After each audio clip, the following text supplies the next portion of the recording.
Right now, as you're watching this, you're in a war. Not the kind with guns and tanks, but a war nonetheless.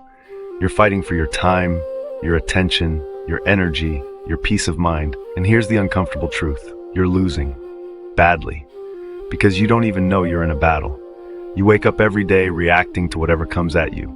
Your boss demands something, you react. Social media pulls your attention, you react. Someone criticizes you, you react. You're like a soldier who showed up to the battlefield without studying the terrain, without knowing the enemy, hell, without even knowing why you're fighting in the first place. And a 2,500-year-old Chinese general named Sun Tzu would look at your life and say, "You've already lost. Welcome to Mind in Exile." And today we're going to do something different. We're not just going to talk about the art of war. We're going to turn you into a strategist of your own life. Because that's what this book actually is. It's not really about war. It's about winning before the fight even begins. It's about understanding that most battles are lost, not because of lack of effort, but because of lack of strategy. And if you're someone who works hard, but never seems to get ahead, if you're tired of feeling like everyone else is playing chess while you're playing checkers, if you want to stop being a pawn in other people's games and start being a player in your own, then grab a notebook.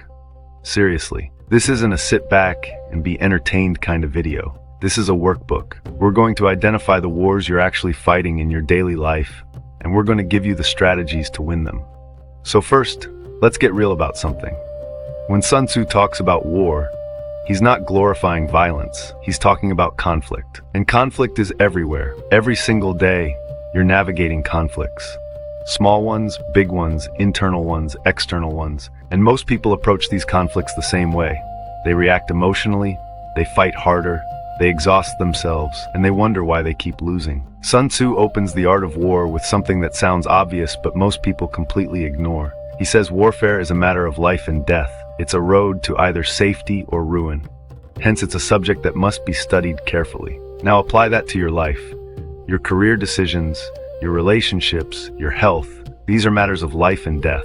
Maybe not literally, but they determine whether you thrive or merely survive.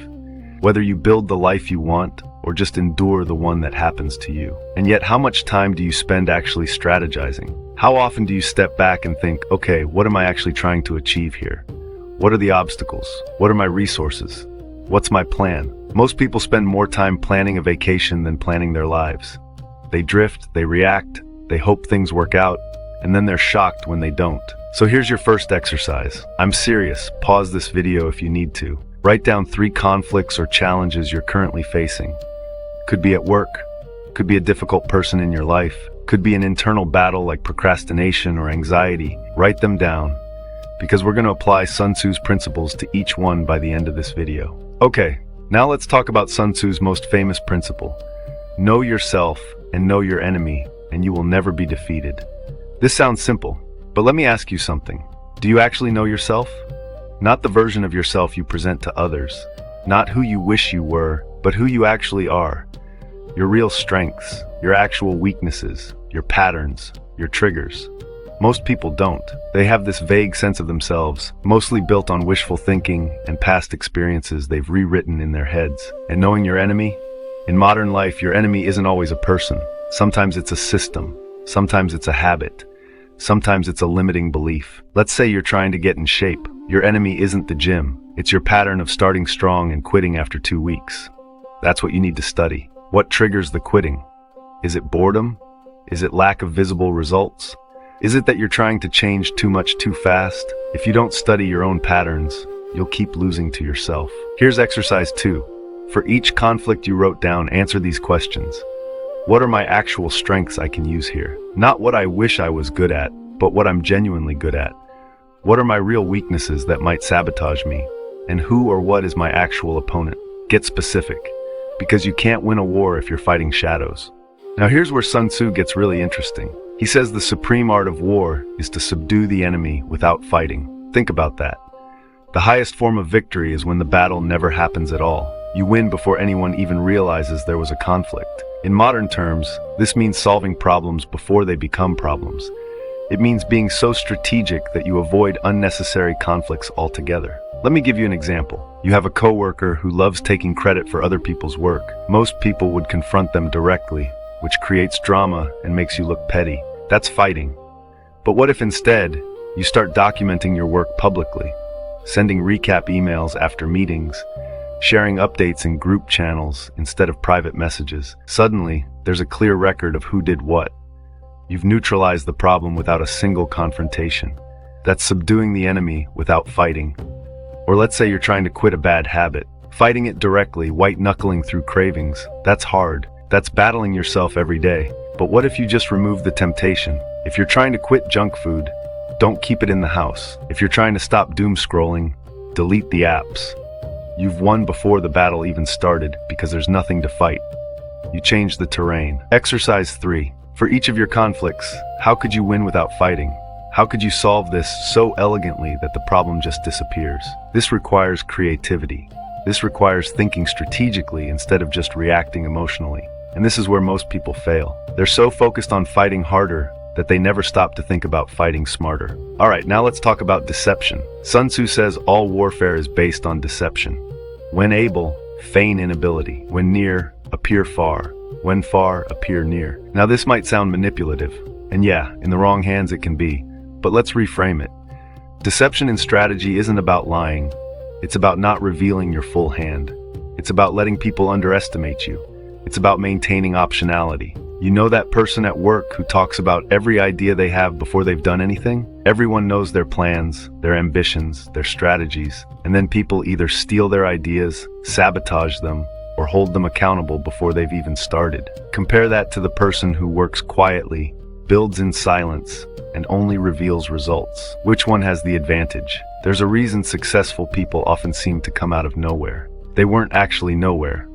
They were working in the shadows, building their skills, making their moves, and only stepping into the light when they were ready. That's strategic deception. That's not showing your full capabilities until the moment it matters. Here's the thing about modern life.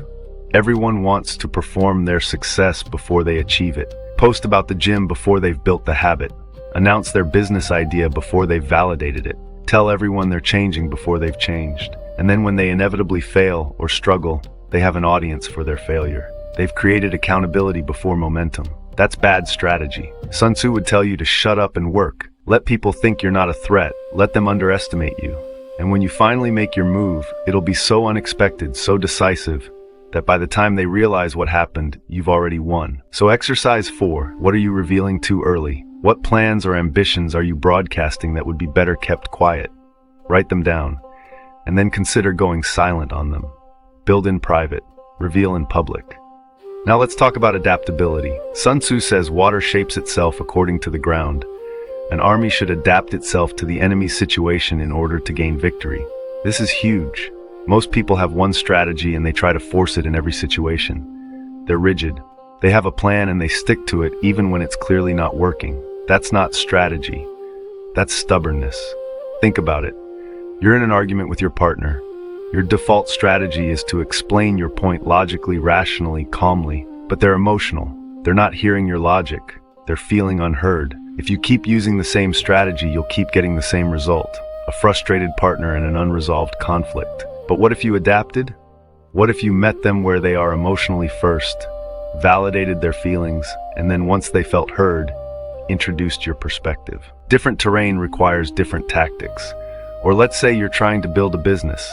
Your original plan was to sell through social media, but you've been posting for months and getting no traction. Most people would keep posting, keep grinding, keep doing what's not working. But an adaptive strategist would ask, where is my audience actually spending their time? Where are they already looking for solutions?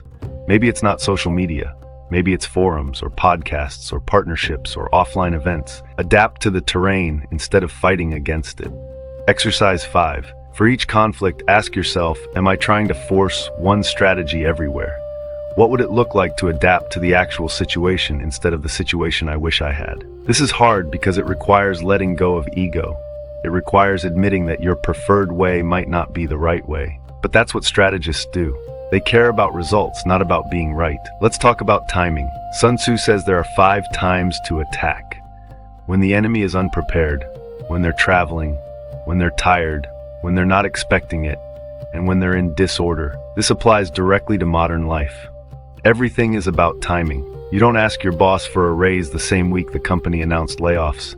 You don't have a difficult conversation with your partner when they just got home from a stressful day. You don't launch a new habit when your life is chaos. Strategic people think about timing. They wait for the right moment.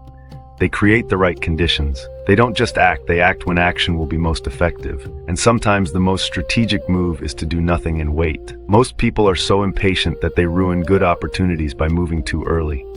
Or they're so hesitant that they miss the window entirely. Exercise 6. For each conflict, when is the right time to act? Not when is convenient, not when you feel like it. When will your action have the most impact? This might mean waiting. This might mean acting immediately. But it's a conscious choice based on strategy, not impulse. Now here's an uncomfortable truth. Sun Tzu talks about 5 dangerous faults in a general. Recklessness leading to destruction, cowardice leading to capture, hot temper that can be provoked, excessive honor that can lead to shame, over-concern for people leading to worry and trouble. Read that again. These aren't just military faults. These are personality traits that will sabotage you in everyday life. Are you reckless? Do you make impulsive decisions without thinking through consequences? Do you quit jobs, end relationships, make major changes based on emotion in the moment? That's recklessness. It gets you destroyed. Are you cowardly? Do you avoid necessary conflicts? Do you let people walk over you because you're afraid of confrontation? That's cowardice. It gets you captured, controlled, exploited. Do you have a hot temper? Can people provoke you easily? Do you react emotionally to criticism, to slights, to provocations? Then you're easy to manipulate. Anyone who knows your buttons can press them and make you act against your own interests. Do you have excessive honor? Are you so concerned with your image, with being seen as good or right or respectable, that you make decisions based on optics instead of outcomes? That leads to shame when reality doesn't match your performance. And here's a sneaky one: over-concern for people. Now this sounds good, right? Caring about people? But Sun Tzu is pointing out that if you care so much about everyone's feelings, about being liked, about not upsetting anyone, you'll never make the hard decisions. You'll avoid necessary confrontations. You'll keep toxic people around. You'll sacrifice your own goals to avoid disappointing others. That's not kindness. That's weakness disguised as virtue. Exercise 7. Which of these faults do you have? Be honest. Write it down. And then ask yourself, how is this fault causing me to lose battles in my life? Because awareness is the first step. You can't fix what you won't acknowledge. All right, here's where we bring this all together. Sun Tzu says there are 9 types of terrain, 9 types of situations, and each requires different tactics. I'm not going to bore you with all 9, but let's talk about the 2 most important for your life right now. There's strategic ground and there's death ground. Strategic ground is when you're in a position that benefits you if you hold it and benefits your enemy if they take it. In life, this is your key advantages. Your skills, your connections, your reputation, your health, your time. These are positions you need to defend, and most people don't. They let these things slip away slowly. They neglect their health until it becomes a crisis. They let relationships decay. They waste time like it's infinite. Strategic ground must be held because once you lose it, recovering it is 10 times harder. Then there's death ground. This is when there's no retreat, when the only way forward is through, when you have to succeed or face complete ruin. And here's what's fascinating.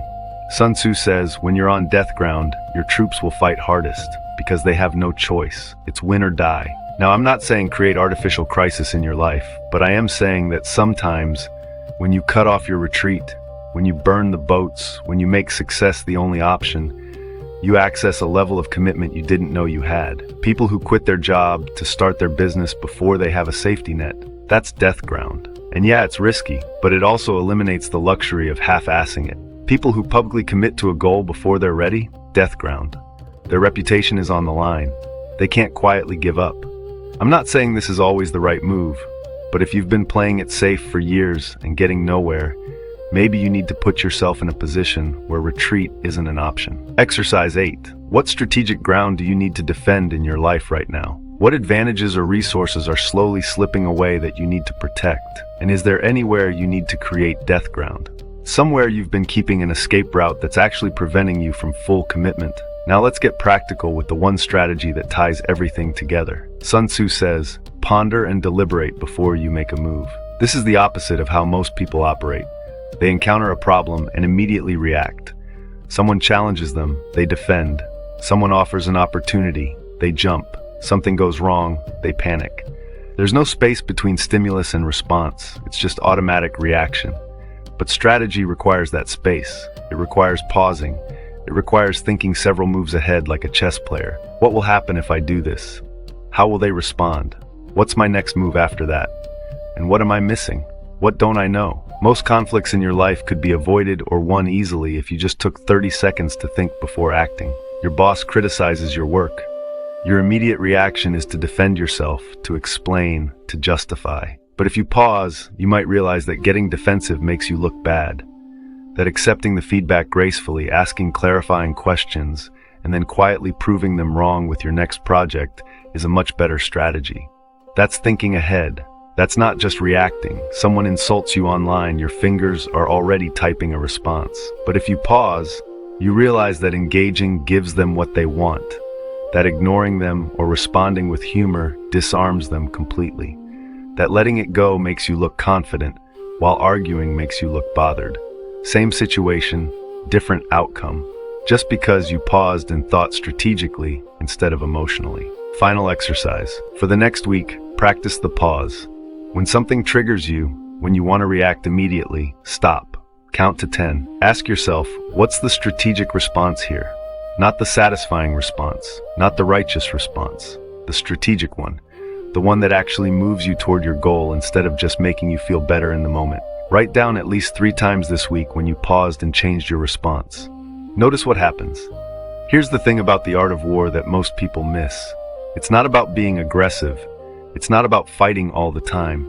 It's actually about avoiding unnecessary fights and winning the necessary ones with minimal effort. It's about being so prepared, so strategic, so aware that most battles resolve themselves before they begin. It's about playing a different game than everyone else is playing. While everyone else is fighting openly, exhausting themselves, making enemies, you're moving quietly, building strategically, winning before anyone realizes there was a competition. That's the art of war. That's what Sun Tzu was teaching. And that's what will separate you from the 95% of people who are just reacting their way through life, wondering why they can't get ahead. This is mind in exile. And maybe the reason you feel like you're losing is because you never learned that life is a strategy game. You've been showing up unarmed to a battlefield, fighting every fight that comes your way, exhausting yourself for victories that don't matter while losing wars you didn't even know you were in. But now you know. Now you have the framework. Now the question is, will you actually use it? Because here's the final uncomfortable truth. Knowledge without application is just entertainment. You can watch this video, feel inspired, nod along, and then go back to your reactive patterns. Or you can actually do the work. Review those exercises, apply these principles, start thinking strategically instead of just emotionally. Start winning before the battle instead of hoping to survive during it. Sun Tzu's wisdom has survived 2,500 years because it's based on timeless truths about conflict and human nature. And those truths apply just as much to your career, your relationships, your personal development as they did to ancient warfare. The terrain has changed, the wars you fight look different, but the principles of strategy remain the same. So go back to those 3 conflicts you wrote down at the beginning. Now you have the tools. You know how to assess yourself and your situation. You know how to win without fighting. You know how to adapt. You know when to act and when to wait. You know your dangerous faults. You know what ground you're standing on. And you know to think before you move. You're not just watching a philosophy video anymore. You're becoming a strategist of your own life. And that changes everything. Now get out there and win the wars that actually matter. The ones for your time, your peace, your future. And do it so strategically that no one even realizes you were fighting. That's the art of war. And it was always meant for you.